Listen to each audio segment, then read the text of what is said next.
Hello, hello. Okay, so I was asked to do a video on how I got my um, phone keyboard thing.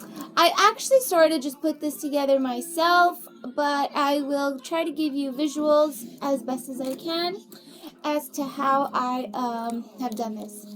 Okay, well, first off, I'm just using an iPhone.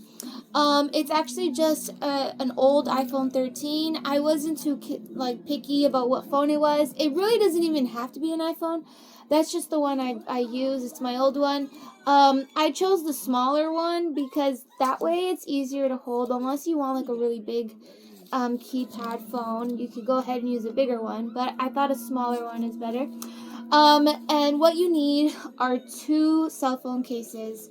So basically, as you can see, sort of along here, there is a binding because I had stitched it together. That's kind of tricky. I'm going to show you what I mean by that. But what you're going to need are two phones that are on the same size. That way the keypad and keyboard is symmetrical, and it's like one isn't too big and one isn't too small. So if you do still have a keyboard phone that is a bit longer, sometimes they have the keyboard phones with a mouse pad. Those are a bit longer. Then just position it sort of in the middle. That way the screen is inside between those two, like the old Sidekicks used to have. Yeah, this is actually sort of like a Sidekick, but like obviously more recent because it's apps and stuff. Back then, those phones didn't have apps. But anyway, so what you're gonna need are two cases. You're also gonna need some art supplies. I'm gonna grab the stuff that I'll show you. Okay, so for starters, you're going to need a sewing needle. These sewing needles come in like any pack that you buy. They come in like many different sizes. You want the thick one. This isn't the thickest one, but it is thick enough to fit yarn.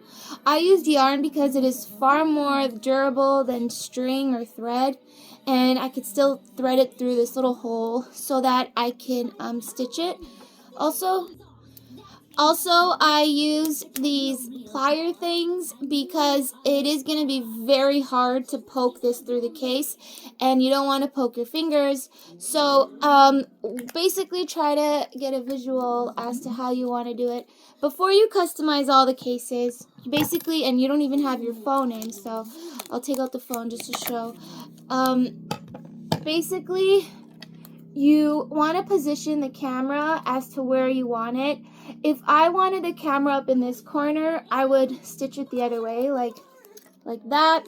I chose this way because of the charger.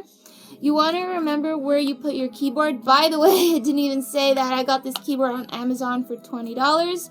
I did buy a Bluetooth keyboard once for like $50, and I felt like I got ripped off. But that one had a mouse pad for your thumb. It was like a bit longer, but I chose this one because it's small and portable, and it was honestly like so easy to get that it's very lightweight too. I can't even feel it. It's not heavy, and it does come with a little charger, so keep in mind that you need to charge it.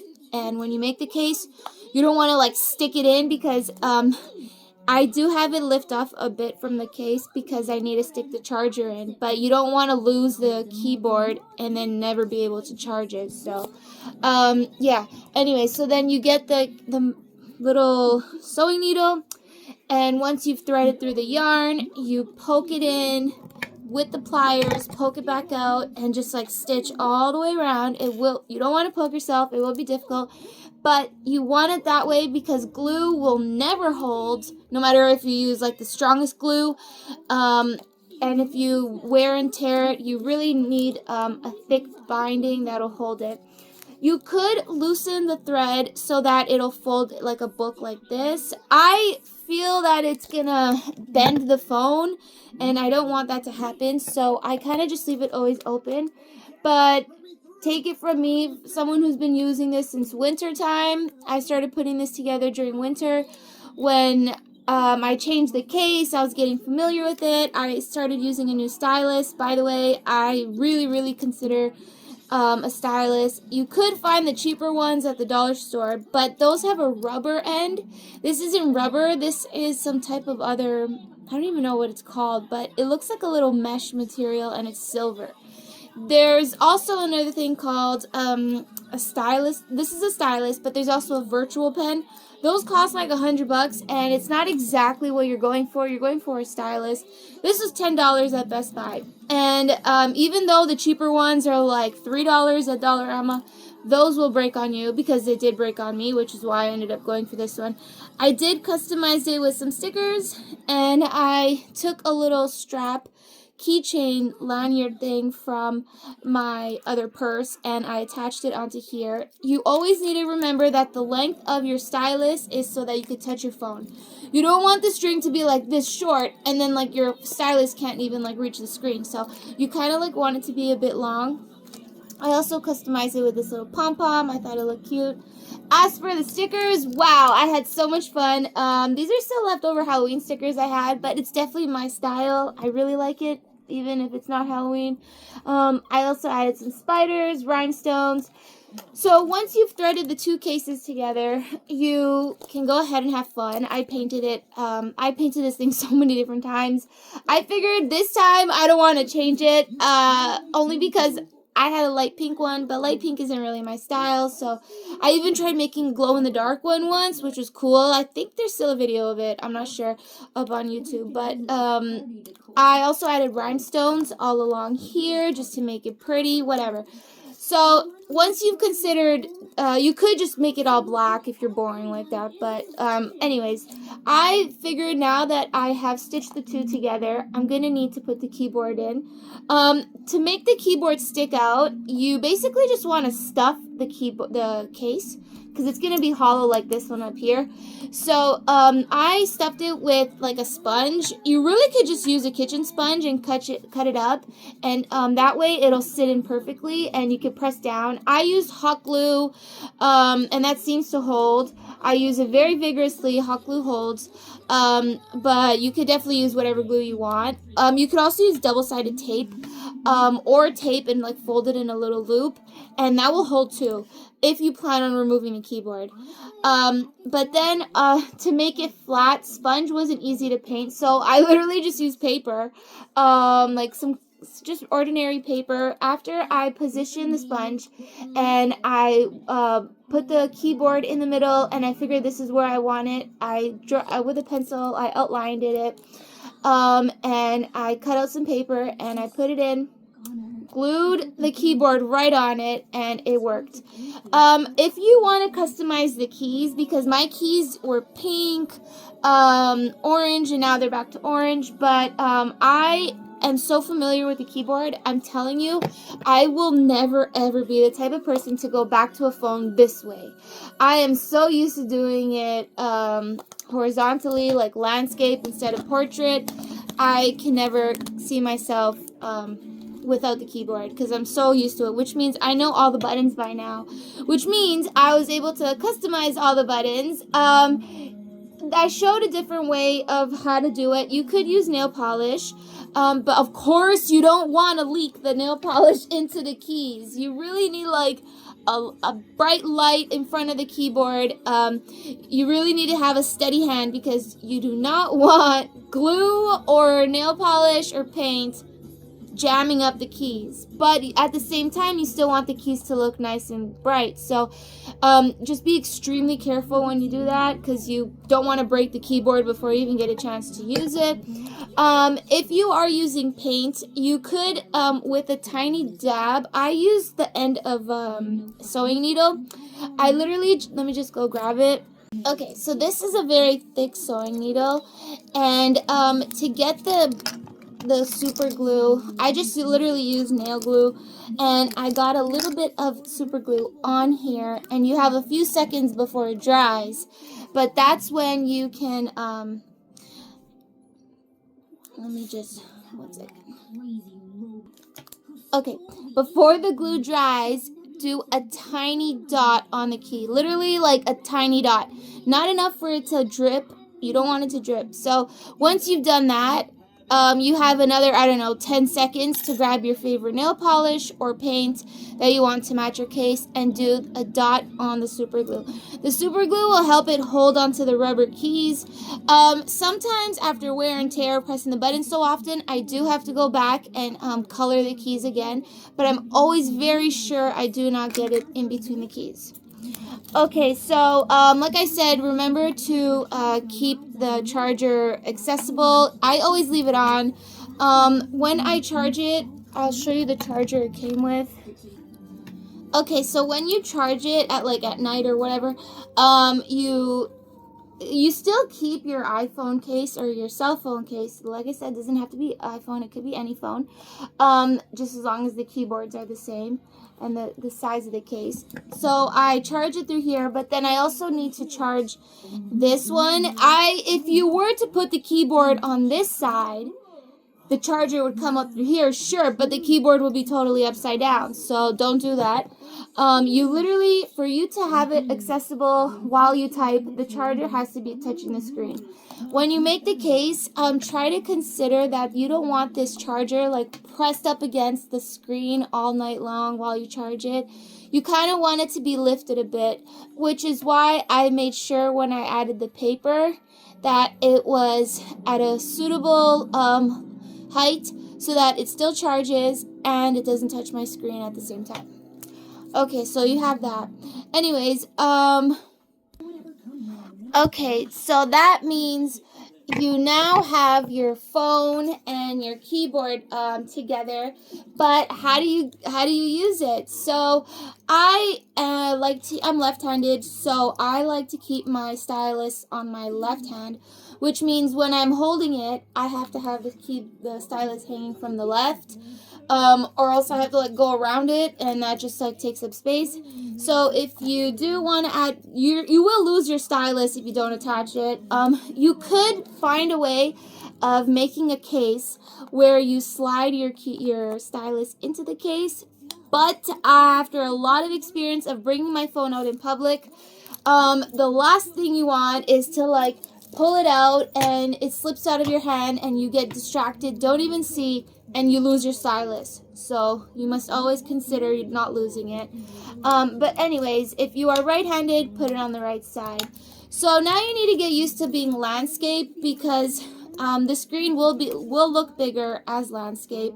But everything on iPhone you probably think is portrait, which means up and down instead of side to side.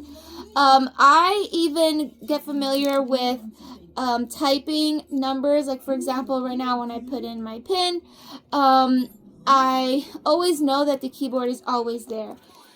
You can put your wallpaper, I don't know if you can see, I'm going to have to do screenshots for this so you can see better.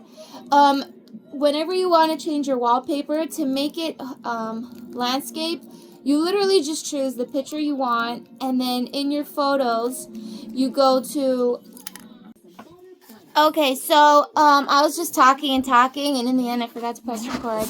Okay, I'm going to try to see where I left off. So as far making your phone sideways, you gotta rotate your wallpaper to landscape and then save it. Okay, so after that, I really like to do something called daily page entries, daily planners. This is an example of one I did yesterday. It's basically where I went on Google and I found an ordinary wallpaper and I saved it, and now I add text and stickers so that it looks like a daily planner. That is an example of one you could do. Very colorful and easy to read, especially if I have groceries to do like bananas. I'll choose the banana icon. Okay, so then there's that. If I want to do a monthly spread, I basically have it this way. I also went on Google Images, I typed notebook pages, and I chose whatever notebook they had, saved that photo, and with text and all that, I add it and I fill it in so that each month I know what I'm doing, and money and groceries and all that sort of stuff. So here is a daily spread of what I generally have let's say I had gone to the grocery store and I needed to do groceries. I always put it, I don't know if you can see. I don't want to zoom in too closely because that has private numbers in it, but okay, so there. Now it looks like it's opened up as like a notebook, I used to do this on my Happy Planner, but Happy Planner I decided to go paperless and do it on here, which is exactly why I like a stylus, because if you're adding stickers and comments, you need a stylus. I do it according to what day it is, the weather, private things like boyfriend related things, or if I go to the grocery store, what list I need to do, how much I spent there, bank account information, and I color coordinate all the text as to like what happened throughout the day. So and yeah, definitely after doing this, I save it into my Google Photos, but everybody knows that Google Photos can be really annoying because sometimes you don't want it to clean up your entire gallery. If you download Google Photos, it'll save every photo and video you have in your gallery, just in your phone, and that's annoying because I just want to upload one picture into my Google Photos. So I suggest you do it through browser. Well, in this case, it's Safari. That way you can log into Google Photos and it'll let you import one photo at a time. So I'm just going to show you what that is. So Google Photos, import one photo. So every evening when I finish a daily planner itinerary thing, I just import one photo at a time into Google. Does not take up any space. You could have your Google Photos available space for a very long time. And also, you probably want to know that Safari also does landscape. So your phone doesn't have to be like this. I go on here, I search through my online banking, private websites that I don't want to mention right now, but Pinterest also, lots of apps. If you want to save space on your phone by not using too many apps, you literally could just open it up on the browser, and your keyboard will be very suitable because it is landscape that way. Yeah, so here is like what I usually do every month, and to be honest, I really don't know how I would carry on without it every month. When it comes down to like negotiating money and sort of thing, all I gotta do is I save a copy of this, and you could duplicate it. It does give you an option to duplicate.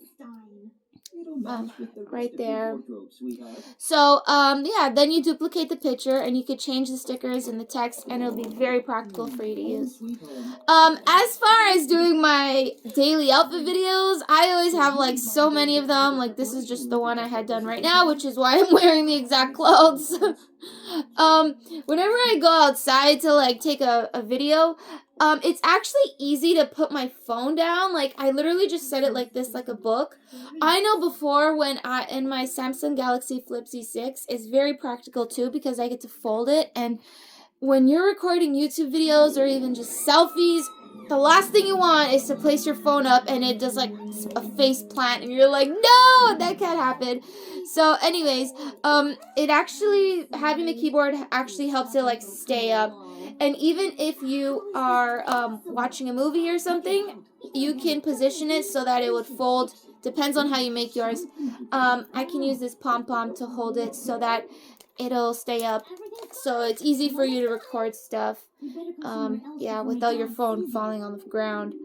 But other than that, let's see what else. As far as apps go, every time you do the reskin, it'll ask you to do a shortcuts. So shortcuts is also an app, but I deleted shortcuts, and then I'm like, why aren't these apps opening up? But then I realized it takes you through there. So I feel that it's kind of like a protection shield between you opening up an app. Let's say you're opening up a social media app and it goes directly to, I don't know, TikTok, but you kind of want like a little in-between buffer. I suggest you use the shortcuts. So make sure you have shortcuts downloaded when you're using Reskin. That way it'll take you through the shortcut, then open up the app. So it's a bit safer for you that way. Some apps reskin won't do, like your telecommunications app, but other ones, like let's say Pinterest. If I use Pinterest on my browser to upload photos, but if I want to upload videos, it would be the app. So that way I could still have the app if I need it. As for storage space, take it from me, I've been through YouTube videos a lot throughout my life. And for the past 10 years, I know what it was like to save videos. So, like, let's see, there was the DVD burner, there was the micro SD, there was all sorts of ways of saving videos. But I think Google Photos is still practical. Of course, you need to pay for a subscription, but if 15 gigabytes is suitable enough for you, it does come with that per email. And I'm not suggesting you that you aren't supposed to do this, but if you want to make another email address, go for it. Really depends on how much you're uploading. It is 15 gigabytes. If that does get full, make another email address, and you should be fine. As far as making YouTube videos, I've always used Filmora, but people make this mistake all the time. I registered a one-time fee with Filmora back in like 2021, and all these years they've had these like upgrades on Filmora. But if you're going to open it up on iPhone, you actually have to press the HD one, because the other one is not going to let you save it or even log in. The HD one will log you in, and it will save all your work that you've done recently and stuff. So that is the difference between the App Store and Play Store. I do notice that Samsung phones have a better option with Filmora. You get to choose the watermark. You get to... I don't know, it's just like a bit better, but you still get the pretty good features if you're doing it on your iPhone. So it really depends on what phone I'm happening to hold at the time I decide to record the video. Well, I really don't know if I left out information or not, but just to briefly summarize what I said, you could use any phone, 2 cases, bond it together with some yarn and string. Don't poke yourself. Customize it. Make sure the keypad or the keyboard has a lift so that you could charge it and turn it on and off. Consider the camera and your landscape. You don't want the keyboard to be upside down. If you are using a stylus, consider what hand you write with and hang it off of there. If you're wondering how to hang it off of it, once you have binded it together with string, you'll have this little knot loop in the corners, and that is actually how I attach the charm and the stylus. So remember to leave a little loop at the end. That way you can hang stuff from it. You could use all sorts of art supplies. I use my favorite stickers. I did use paint. If you use paint, gotta wait till it dries. Nail polish does dry way quicker than regular paint. And actually one nail polish will be suitable for an entire customizing of your little keyboard and stuff. Consider how sensitive it is to change the color of the keys. Don't like cover the entire key, then you don't even know what that key button was for or what letter it was. But you don't want glue and paint getting stuck in between the keys, but you can still sort of customize it as much as you want. As far as the inside of your phone, if you're using, let's say like a Samsung type of phone, like a Play Store phone, then the options are much different. You probably can use landscape a lot more. I was using it on this old iPhone, and I still managed to find horizontal landscape options. Okay, I really don't even know if I missed out any information, but I guess that's it. So thanks for joining me on this tutorial on how to make a new and improved Sidekick phone with keyboard. Bye! Here's your first element.